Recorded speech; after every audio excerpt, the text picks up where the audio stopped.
Every time you talk on your phone, record a video, or sing into a mic, something truly amazing happens.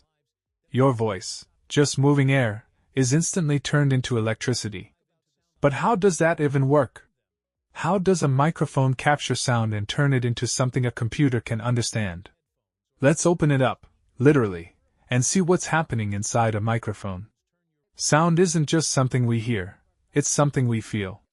When you speak, your vocal cords push air molecules back and forth, creating invisible waves of pressure that move through the air. If you could see sound, it would look like ripples on water, spreading outward in every direction.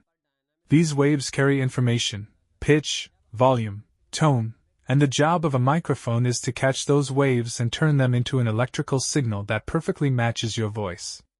Inside almost every microphone is a thin piece of material called a diaphragm. Think of it like a tiny, super-sensitive eardrum. When sound waves hit it, it vibrates back and forth in sync with those waves. Every little vibration represents the shape of your sound, and that's where the magic begins. Different microphones turn that vibration into electricity in different ways, and that's what separates types of microphones.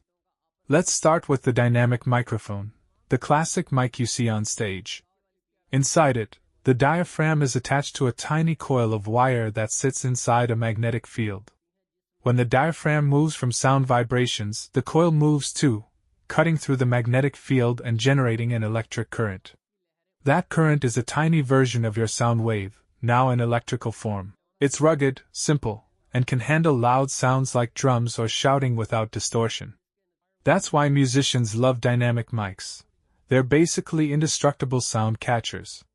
But what about those sleek studio microphones that capture every tiny detail? Those are condenser microphones. They work differently. Instead of using a coil, they use two plates that form something called a capacitor. One plate is the diaphragm that moves with sound, and the other stays still.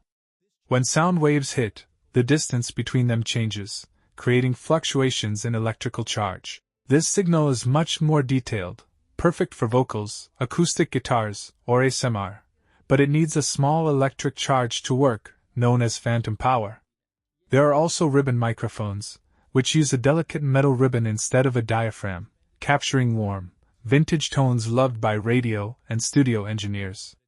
And electret microphones, the kind found in smartphones, earbuds, and cameras, tiny, efficient, and built to fit anywhere. No matter the design, every microphone shares one goal: converting the movement of air into a stream of electrons that exactly mirrors your voice. Once your sound becomes an electric signal, it travels through wires or circuits into a recorder, computer, or mixer. There, it's amplified, processed, and finally turned back into sound by a speaker, which does the exact opposite of a microphone.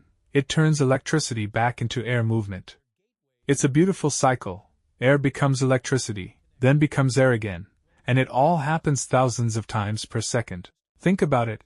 With just a thin membrane, a magnet, and a few coils of wire, we can capture emotion, music, laughter, and history itself.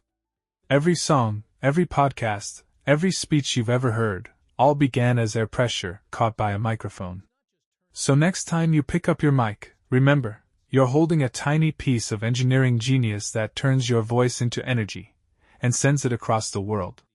That's how microphones work: simple in design, powerful in purpose, and essential to everything we hear today. If you enjoyed exploring the science behind sound, make sure to like, subscribe, and let me know what tech you want to dive into next.